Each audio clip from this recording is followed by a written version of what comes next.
This is what I do. Sometimes I just sit here and meditate.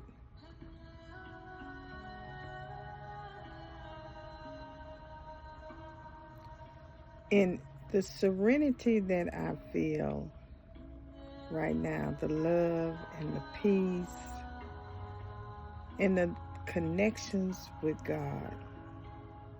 I want to welcome everyone. For the newcomers, my name is Vicky. Welcome. I want to come on here and just share some things because I always have a thought. And my thought is, who would have thought? I looked at my photo when I was probably 7 or 8 years old. And I thought about everything that I have went through in life, up until now. Starting at 7 years old, how my parents struggled to make ends meet for 3 children at the time in a little old wooden frame house in Oak Cliff, Alta Mesa area. My mom, she was a hairstylist. My dad was a truck driver. And the most amazing thing that my parents, they were so brave. They never gave up on the things that they wanted in life. They paved the way. They set the example. Even despite how people would laugh at us and talk behind our back, make fun of our little tiny home. We had a 2-bedroom, and my mom and dad converted the garage into a bedroom so they can have a room. And it was just the small, simple things that, knitted us together as a family, sitting down at the table, dinner table, laughing and talking, while people was laughing and talking about us, how poor we was and didn't have enough, and we wasn't keeping up with the Joneses, but we was so satisfied and happy of what we had at the time, Family was everything then, So people would laugh at us, and the most strangest thing as I got older and I realized it was family. It was the family, my family, who really turned their backs on us, tried to give us food that came from dumpsters and bring it over after they washed the fruits and the vegetables up to bring it over. And Mom soon got wind of it, what was going on. We was thinking out of kindness that, they was trying to help us.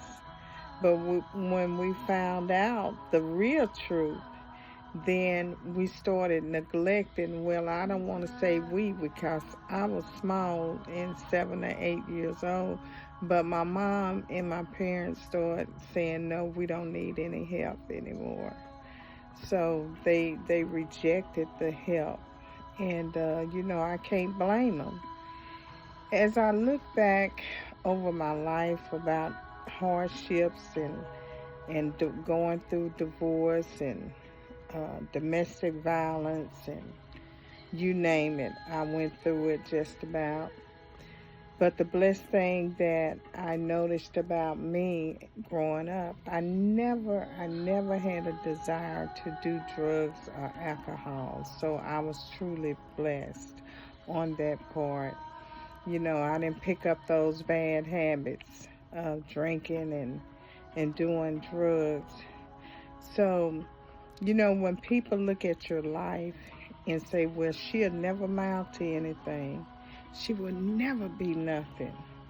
Oh, she's just dumb as a rock.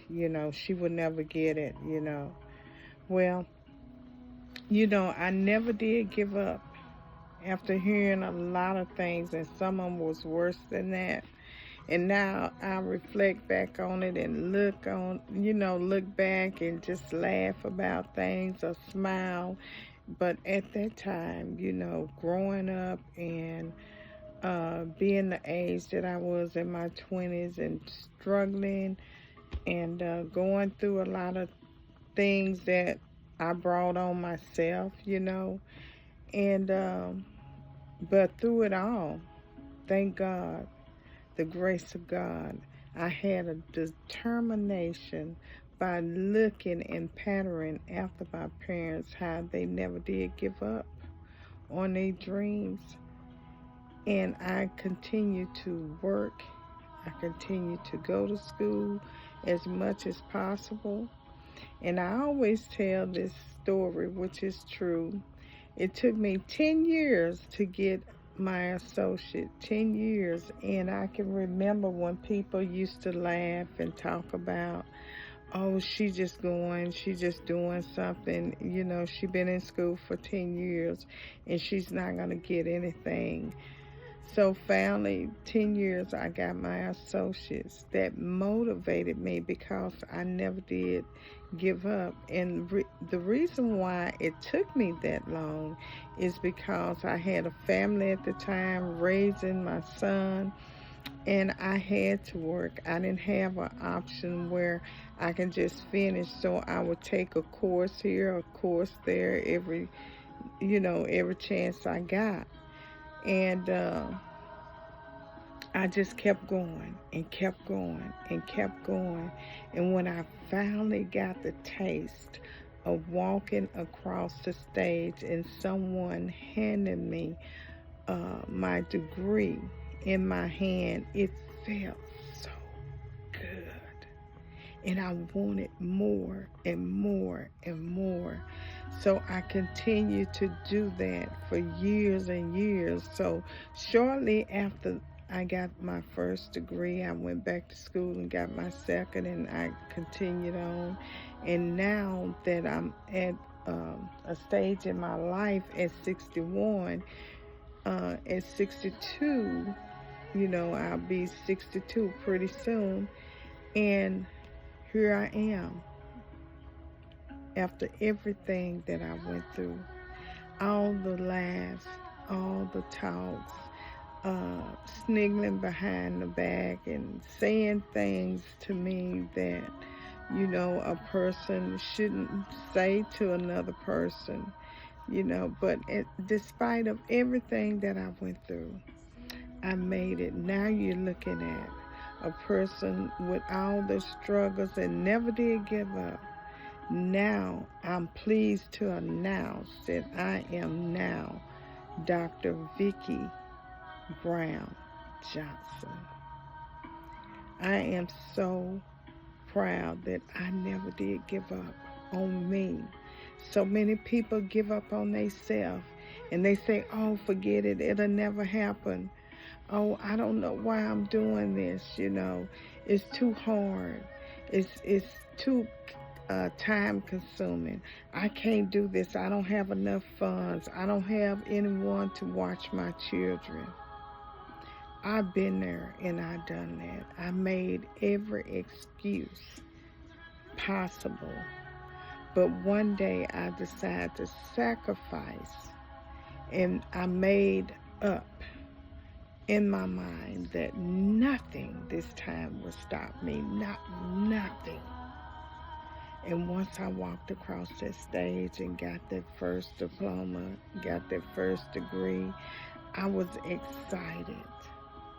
I was so excited. I say one thing about it. Nobody cannot take it away from me. I earned this. This has my name on it. And they can't take it away, so they can just keep talking. Because the more that a person talked about me, the more I worked harder to move forward. The amazing thing about all the struggles that I went through, if you haven't saw my videos, go back and see my videos, you know. Even this year and last year and the year before that, when my mom passed away, you know, in 2023, I had hit rock bottom. When I say rock bottom, I hit rock bottom. But despite of everything, I still didn't give up. So I just want to share, now that God has placed me in a place of peace. I'm at peace. I have my own little tiny home. No, it's not mine officially. You know, I don't have the papers on it, but it is mine. And everything happens for a reason. So what I'm sharing with you tonight is never to give up. You know, never. And while I am in preparation of moving forward, you're looking at me now. But each time that I decide to move forward and keep the faith, because it is not myself, but it is God that gives me the wisdom to make the plans to move forward. You know, some of us so easily to give up when they hit rock bottom. I could have easily gave up, you know, but I didn't. I kept going, and I kept saying to myself that one day that I will be at a place in my life with peace, serenity, love, and forgiveness. Forgiveness is the hardest thing to do, but at the same time, if you want peace and free yourself, you have to forgive those who wrongly accuse you, wrongly hurt you. You have to give them you have to acknowledge it to God and just say, you know what, God, cleanse my heart. Start with me. Then once you start with me, then I can accept the things that they have said about me, because one thing, they don't know any better. So I pray that prayer to God. Then I say, God, do a new thing in them. Work with them. Work with their spirit. Work with their soul. And let them see the things that they have said and done. And I had prayed that one time, and you know, the abuser had to come back to me. One of the abusers that had abused me had to come back to me, you know, had to come back and apologize and said he was wrong. He said things to me, he neglected me, he abused me, but at the end, he apologized and said, please forgive me. And I believe if I didn't forgive him and I wasn't prayed up, I would have said, no, get out of my face. But I said, yes, I forgive you, because I knew that when you pray, God hears your prayers. But don't pray a selfish prayer. Don't pray a selfish prayer. Be sincere and honest, because I wanted to help that person, that abuser who had abused me. I wanted God to do a new thing in his life. I'm not sure if God did it, but all I can say that he came back And he apologized for all the wrongdoing, for all the wrongdoing. And now I'm sitting here with a roof over my head, praise God, and in my tiny little RV, and I'm loving it. I'm loving the peace, the serenity that God has blessed me. So I just want to share that, and y'all have a wonderful, wonderful night. As always, stay safe, be healthy, and take the Lord along with you everywhere you go. Like my aunties say, you're going to need them. You're going to need them. You might not need them now, but you will need him. So, y'all have a blessed one. Make sure you subscribe to my YouTube channel, Live Life. A life will definitely live you. So, this is Vicky, and I'm signing out, but I'll see you later. Good night.